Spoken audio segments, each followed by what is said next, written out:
il y a plusieurs proverbes africains qui devraient être soumis à la méditation des dirigeants algériens actuels, notamment du chef de l'État algérien, le président Abdelmajid Tebboune. Je lui donne une petite liste de proverbes sur lesquels je souhaiterais qu'il médite. Premier proverbe.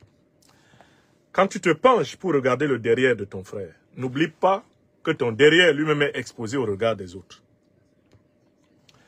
Deuxième proverbe.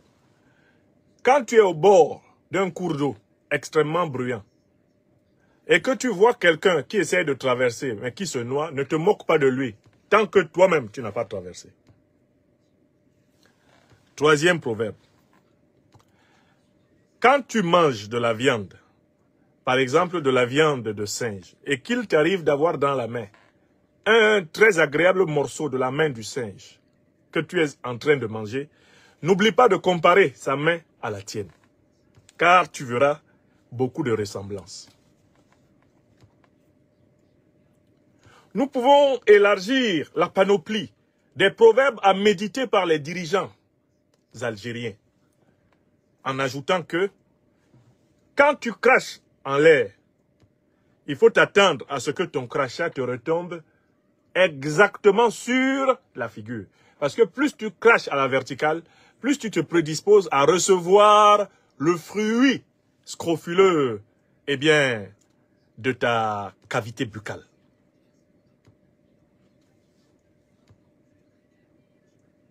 Mieux, demandons au président Abdelmajid Tebboune et à tous les membres de son gouvernement de méditer sur l'une des 7 lois fondamentales du cosmos, la loi d'action-réaction, que mes ancêtres Bassa Bantou appellent Tembninye, c'est-à-dire retour à l'envoyeur.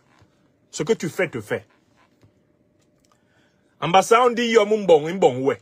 Ce que tu fais là, ça te fait aussi. Ce que tu fais, te fait. Iyom umbong, imbong ouais.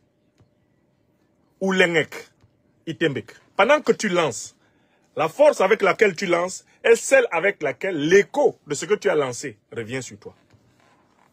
D'où on parle de la loi d'action-réaction. Ce que tu fais, te fait. Iyom umbong, imbong ouais. Et les vieux disent Tembninye, c'est-à-dire retour à l'envoyeur. La loi d'action-réaction. Les hindous, les bouddhistes, les orientaux ont appelé cette loi le karma. Et les anglo-saxons en ont fait une boutade pour dire que le karma est une prostituée. Karma is a bitch. Le karma n'a pas d'amis. Une fois que tu l'as déclenché, il va se comporter conformément à la loi d'action-réaction. Je commence par cette panoplie proverbiale, afin de toucher la substantifique moelle de l'intelligence des dirigeants algériens actuels, qui sont aux antipodes de l'idéal du Front de libération nationale d'Algérie, qui a fait l'admiration de tous les Africains cultivés, engagés, de tous les panafricanistes africains du XXe siècle.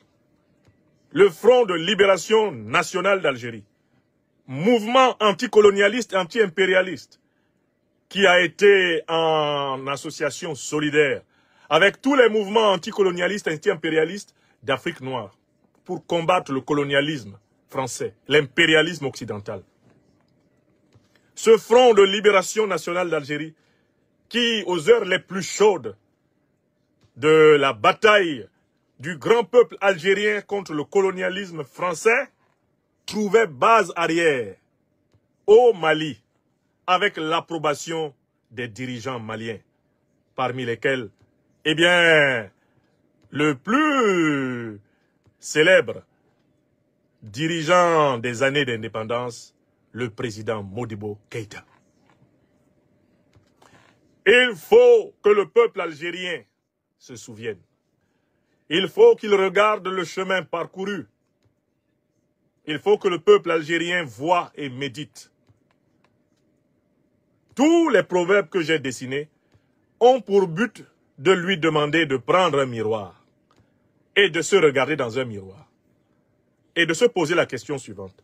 La politique qui est actuellement menée par les dirigeants de l'Algérie est-elle une politique qui reflète les pages les plus nobles, les plus grandes de l'histoire de l'Algérie, du 19e siècle à nos jours? Les dirigeants là, qui sont à la tête de l'Algérie, sont-ils à la hauteur de l'Algérie que l'Afrique a aimée? De l'Algérie que l'Afrique n'oubliera jamais. L'Algérie que les Africains cultivaient, imbibés de grande histoire, portent dans leur cœur. Est-ce que Abdelmajid Tebboune atteint la cheville des grands Algériens de l'histoire? Dans cette Algérie où Frantz Fanon, l'Africain venu des Antilles, venait soigner dans les hôpitaux psychiatriques de Blida les combattants de la liberté et théoriser l'émancipation de l'humanité dominée.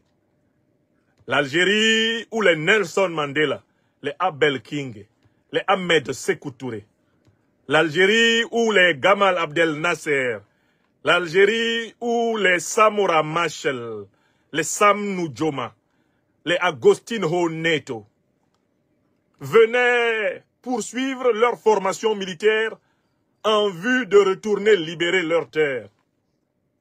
L'Algérie où Oliver Tambo, l'Algérie où les dirigeants de l'Union des populations du Cameroun pouvaient trouver refuge pour y recevoir les formations et le renforcement fraternel nécessaire au démantèlement du colonialisme français. Est-ce que Abdelmajid Tebboune et ses compagnons actuels sont même à l'ombre de la hauteur de cette Algérie? Oui, il est important de rappeler à notre peuple, frère d'Algérie, que les dirigeants qu'il a actuellement le mettent en porte-à-faux avec son histoire, l'histoire du peuple algérien, et mettent aujourd'hui l'Algérie en porte-à-faux avec toute l'Afrique noire. Car, depuis plusieurs décennies, notamment dans les années 90, l'Algérie s'est constituée en base arrière des organisations terroristes soutenues par l'OTAN pour déstabiliser l'Afrique noire. Chaque Algérienne, chaque Algérien qui fait le moindre effort de rechercher des informations pertinentes ne pourra pas nier ce que j'affirme ici ce soir. L'Algérie est la principale base des organisations terroristes qui, depuis l'Afrique du Nord, attaquent le Sahel. L'Algérie est la base arrière des chefs principaux d'Al-Qaïda et de l'État islamique qui attaquent le Mali, le Burkina, le Niger, qui attaquent le Tchad, qui attaquent le Nigeria, qui attaquent le Cameroun. Leur principale base arrière en Afrique du Nord, c'est l'Algérie. Ils y bénéficient du logement. Ils y bénéficient des soins. Ils y bénéficient de l'aide financière. Ils y bénéficient de la protection, de la sécurité. Ils y bénéficient des armes. Ils y bénéficient des munitions. Ils y bénéficient du renseignement tactique et stratégique. Et ils y bénéficient de la couverture diplomatique. Et même, ils y bénéficient de la couverture médiatique. L'Algérie est aujourd'hui une base arrière incontestable de la déstabilisation de l'Afrique noire. Je mets au défi qui que ce soit de mes sœurs ou frères algériens qui veut prouver le contraire. Je lui demande de choisir la plateforme journalistique sur laquelle le débat aura lieu. Je viendrai avec les preuves. Que Iyad Ag-Ghali et la quasi-totalité des chefs terroristes, les plus grands criminels du Sahel, c'est en Algérie qu'ils ont le gîte, le couvert, la bénédiction et la protection. Ce sera la première preuve que je vais citer.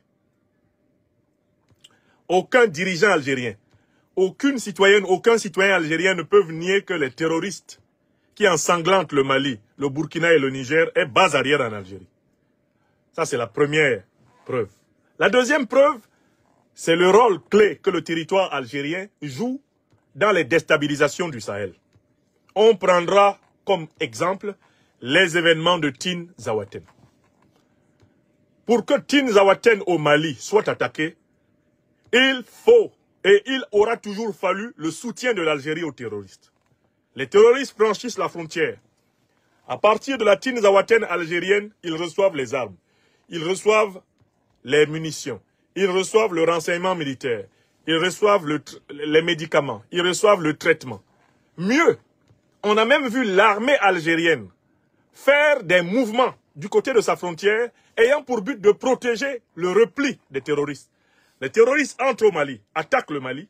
Quand le Mali monte en représailles, l'armée algérienne sort dans le ciel, l'armée algérienne sort au sol, littéralement se plaçant en position de guerre contre ce Mali qui a été la base arrière de la libération du front sud de l'Algérie contre la colonisation française. À ce jeu joue tout naturellement aussi la Mauritanie.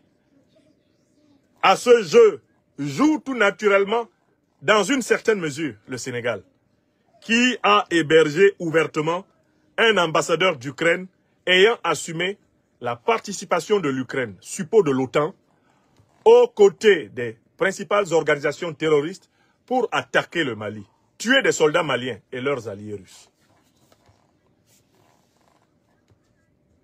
Algériennes, Algériens, chers frères et sœurs, vivant en Algérie, vivant sur le continent africain ou dans les diasporas, ayez le courage de dire les 4 vérités au gouvernement algérien actuel. Dites-lui que la grande histoire de l'Algérie anticolonialiste, anti-impérialiste est salie par la complicité d'Abdelmajid Tebboune avec les organisations terroristes qui ensanglantent le continent noir. Ayons le courage de tenir un langage de vérité aux autorités algériennes actuelles, afin que notre message ne soit même pas perçu comme un message contre le peuple algérien, qui lui-même est victime du régime du FLN. Le régime du FLN étant une odieuse, affreuse et violente dictature. Le peuple algérien lui-même est en prison. Quand nous critiquons la politique d'Abdelmajid Tebboune, nous ne confondons pas le FLN au pouvoir en Algérie avec notre peuple frère, le peuple algérien. Et voilà pourquoi nous pensons que le peuple algérien, que ce soit les diasporas algériennes, doivent s'unir à nous, les Africains d'Afrique subsaharienne, pour dire la vérité aux dirigeants indignes actuels de l'Algérie. En leur disant, jamais on ne peut imaginer que l'Algérie, patrie de résistance contre le colonialisme et contre l'impérialisme, soit devenue aujourd'hui la principale base de repli des terroristes qui ensanglantent l'Afrique noire. Nous, Africains originaires d'Afrique noire, nous, eh bien, Algériennes et Algériens, devons tenir un seul langage aux dirigeants algériens, au président Abdelmajid Tebboune. Démantelez le soutien que vous apportez aux terroristes en Algérie. Et ça, c'était le deuxième point de mon analyse. Maintenant, je viens au troisième point. Voici que le président algérien se plaint de la France. Il accuse, en dernière date, le gouvernement algérien accuse la France, à travers la DGSE, d'être à la manœuvre pour déstabiliser l'Algérie. Je voudrais que vous écoutiez avec moi, eh bien, une séquence qui résume cette affaire. Alors, l'Algérie accuse la France. Et vous allez voir que les propos utilisés par l'Algérie pour accuser la France sont littéralement une photocopie des reproches que le Mali, le Burkina ou le Niger peuvent aujourd'hui, globalement l'Afrique noire peut adresser à l'Algérie. C'est-à-dire que l'Algérie utilise contre la France exactement les accusations que l'Afrique noire peut sans difficulté utiliser contre l'Algérie parce qu'elles sont fondées. Écoutons ce que l'Algérie dit. Tout est parti de la diffusion lundi 9 décembre d'un documentaire sur 2 chaînes de télévision publiques algériennes. Écoutez. Un ancien djihadiste algérien repenti, Mohamed Amin Aïssaoui, raconte qu'il a été approché par le représentant d'une association française travaillant selon lui pour la DGSE, les services de renseignement extérieur français. Ce contact français aurait incité Aïssaoui à recruter de jeunes islamistes pour déstabiliser le pouvoir algérien. Ils m'ont demandé d'aller dans les quartiers populaires d'Alger comme Bab el Oued, El Makaria, Moussendey et El Arash pour trouver les extrémistes. On m'a dit de recontacter les anciens extrémistes et de gagner leur confiance, de leur expliquer que je veux constituer un nouveau groupe terroriste et que je serai leur chef. Dans la foulée, l'ambassadeur français à Alger, Stéphane Romatet, est convoqué au ministère algérien des Affaires étrangères. Alger met en garde la France après la révélation de ce qu'elle décrit comme une tentative de déstabilisation. L'affaire ne devient publique que ce dimanche via la presse officielle qui cite des sources diplomatiques évoquant la volonté notoire de la France de nuire grandement à l'Algérie. Interrogé ce dimanche à la radio, le ministre français des Affaires étrangères confirme et regrette cette convocation de l'ambassadeur Romatet. Ce sont des accusations infondées et fantaisistes que j'ai évidemment eu notre ambassadeur au téléphone pour lui assurer de notre soutien. Et que s'agissant de notre relation avec l'Algérie, nous avons dit, nous avons même écrit en 2022, le président Tebboune, le président Macron, une feuille de route qui projette la relation entre nos deux pays sur l'avenir. Ce dernier rebondissement dans les relations algéro-françaises, déjà très tendues, n'augure rien de bon pour la suite, selon ce journaliste, fin connaisseur du dossier. La situation entre Alger et Paris ne va pas vers l'apaisement, mais davantage de tensions et d'exacerbations, ce qui laisse à penser que nous allons rester sur cette préfiguration, dans cette logique, pendant probablement jusqu'à le départ du président Macron. L'été dernier, Alger avait rappelé son ambassadeur en France après l'annonce par Paris d'un soutien appuyé à un plan sous souveraineté marocaine pour l'autonomie du Sahara occidental. Alors, ça c'était un élément de TV5. TV5 Monde, que vous avez entendu. Moi, mon objectif n'est pas d'accuser ou de disculper la France dans cette affaire. Parce que de toutes les façons, en matière de déstabilisation, le néocolonialisme français est indéfendable. Le nombre de déstabilisations que le néocolonialisme français a perpétré en Afrique et dans le monde est incalculable. Si on prend seulement en Afrique du Nord le cas de la Libye, on sera d'accord avec le président Emmanuel Macron qui a dit au Figaro en juin 2017 que nous, Français, nous avons eu tort de faire la guerre contre la Libye car il en a résulté partout des États sahéliens faillis et des groupes terroristes qui prospèrent. C'est-à-dire que le président Emmanuel Macron, en 2017, lui-même reconnaissait la responsabilité de la France dans la déstabilisation de toute l'Afrique. Ce sont ces mots que je viens de citer. Donc, l'action de la France dans cette partie du monde, mon objectif ici n'est pas de la défendre. Elle est indéfendable. C'est une action néocoloniale, c'est une action coloniale. Et ni la colonisation, ni le néocolonialisme, ni l'impérialisme ne sont défendables. Mais ce qui, moi, m'intéresse là, dans la séquence que je viens d'entendre, ce sont les mots utilisés par l'Algérie pour décrire l'action qu'elle impute, la déstabilisation qu'elle impute à la France. L'Algérie accuse la France de financer le terrorisme, de vouloir constituer des groupes qui vont renverser le pouvoir algérien. Mais c'est exactement ce que l'Algérie fait au Mali. Car c'est elle qui est la base arrière des organisations terroristes, des organisations criminelles, soi-disant séparatistes ou indépendantistes, qui au mois de septembre 2024 ont attaqué Bamako. Ce sont les hommes d'Alger qui ont mené l'opération d'attaque de Faladje. L'attaque contre l'aéroport Modibo Keïta Bamako-Sénou, elle a été menée par des hommes coordonnés par des terroristes, des chefs terroristes basés en Algérie. Ils accusent la France de vouloir à tout prix imposer à la tête de l'Algérie des hommes qui soient à sa solde. Mais c'est exactement ce qui est reproché par le Mali et par l'Afrique noire à l'Algérie. Car à travers les Iyad Ag-Ghali et tous les chefs terroristes d'Al-Qaïda et l'État islamique, qui ont le gîte et le couvert en Algérie. Que cherche l'Algérie? Mais imposer au Sahel des dirigeants qui sont à sa botte et qui vont accepter d'exploiter les richesses faramineuses du Sahel sous la supervision des multinationales algériennes. Tout le monde le sait. Que les généraux au pouvoir en Algérie n'ont qu'une seule ambition, contrôler les ressources sahéliennes à travers des valets. Et que la déstabilisation du Sahel fait partie en réalité du plan de caporalisation des ressources faramineuses du Liptako-Gourma par les multinationales contrôlées par les généraux au pouvoir en Algérie.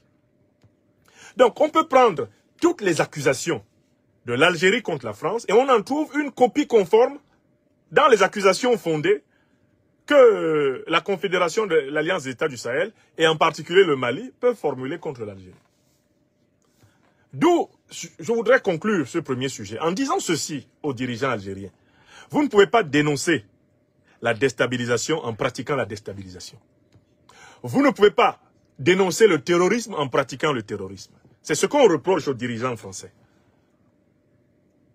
L'une des raisons pour lesquelles la France a été contrainte de plier bagages militairement au Sahel, c'est cette duplicité, c'est ce double langage. On va en Libye, on assassine Kadhafi, on arme Al-Qaïda et l'État islamique pour qu'ils attaquent le Mali, le Burkina, le Niger, le Tchad, le Cameroun, le Nigeria, qu'ils attaquent tout le Sahel, et même le Golfe de Guinée. Et après, on vient faire semblant d'aider les pays sahéliens à combattre les terroristes qu'on a armés en Libye. N'oubliez pas cette master-proof, cette grande preuve délivrée par le ministre russe des Affaires étrangères, Sergueï Lavrov. Il l'a rapportée, elle est disponible. Et elle sera dans le livre qui sort à Bamako bientôt. Laurent Fabius, ministre des Affaires étrangères de la France, demande à la Russie de ne pas s'opposer à l'intervention militaire française au Mali pour stopper ce qu'on appelait abusivement alors les djihadistes qui fonderaient, qui fonceraient, dit-on alors, sur Bamako. Lavrov, au nom de la Russie, marque l'accord de la Russie pour ne pas opposer un veto au Conseil de sécurité des Nations Unies. Mais Lavrov ajoute un commentaire resté célèbre. Mon cher Laurent, vous vous préparez à combattre au Mali les terroristes que vous avez armés en Libye. Et Laurent Fabius, actuel président du Conseil constitutionnel français, laissera une réponse qui, jusqu'aujourd'hui, traumatise toute l'Afrique. Il dira, c'est la vie. C'est la vie. C'est-à-dire que c'est normal que la même puissance arme les terroristes en Libye et vienne faire semblant de les combattre au Mali. Pourquoi? Parce que pour dominer en Libye et dominer au Mali, elle a besoin du chaos. L'ordre par le chaos.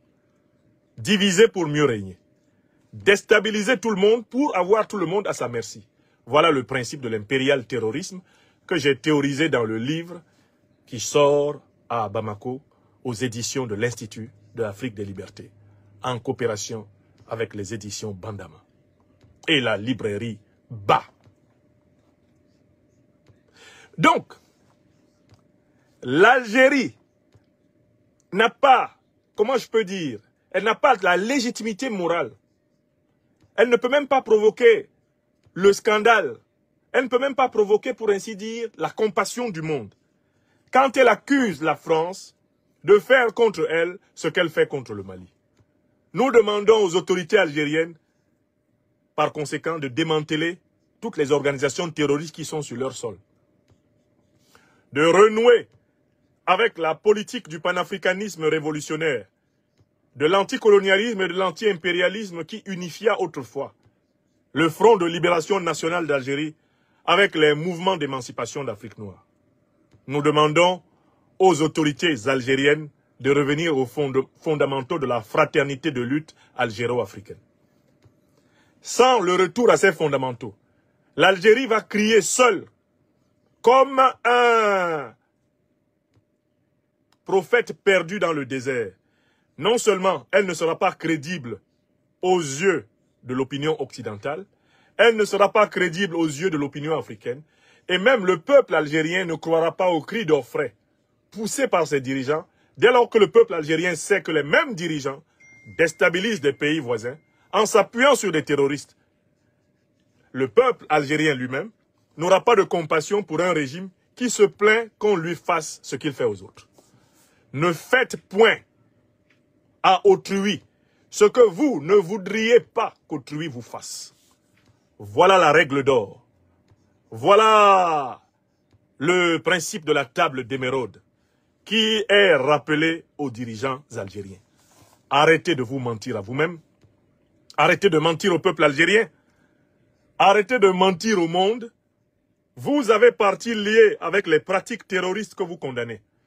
Et par conséquent, vous n'avez pas la crédibilité, la pertinence, la légitimité nécessaire pour faire la morale, même au néocolonialisme français.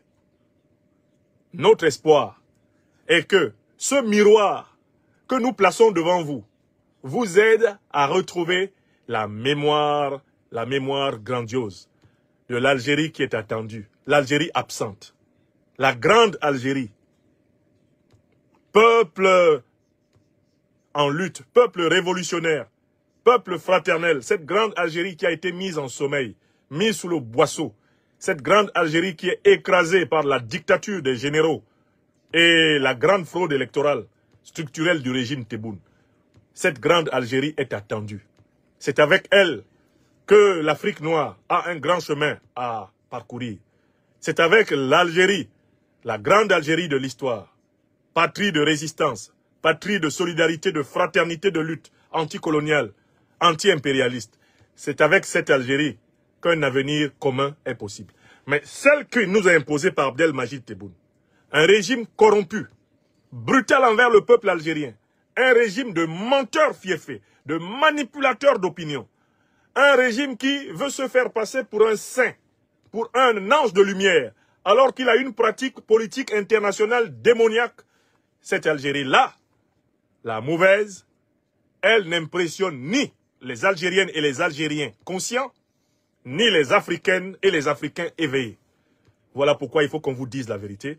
Monsieur Abdelmajid Tebboune, prenez votre miroir et regardez-vous quand vous critiquez eh bien, les déstabilisations françaises. Comptez bien toutes les déstabilisations que vous menez actuellement contre l'Afrique noire.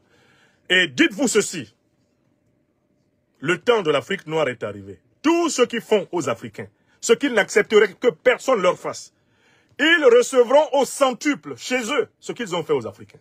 Je recommence une deuxième fois.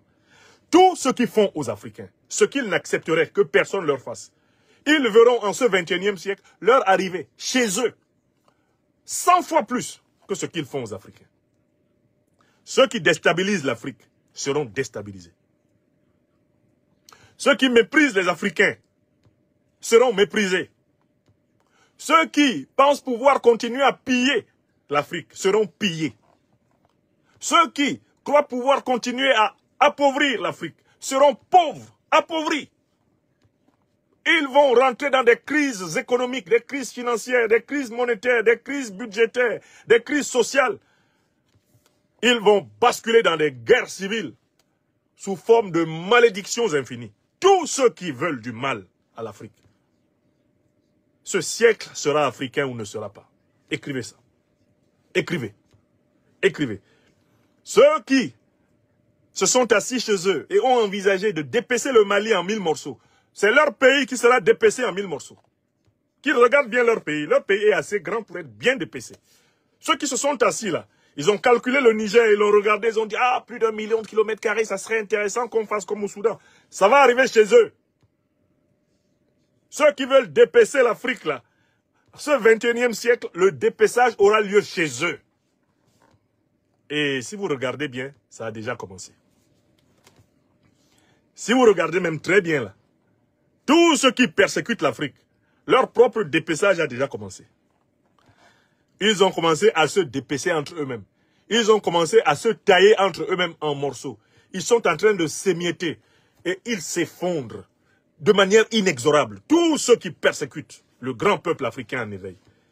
Si l'Afrique continue de s'éveiller, de s'unir, de se rassembler à l'instar de la Confédération des États du Sahel, l'Afrique puissante, l'Afrique véridique, l'Afrique solidaire, l'Afrique juste, elle sera invincible. Et tous ceux qui voudront écraser les Africains seront écrasés. veuillez tout simplement vous abonner et activer la cloche de notification pour ne rien rater. Retrouvez KDV Africa sur YouTube, Facebook, TikTok.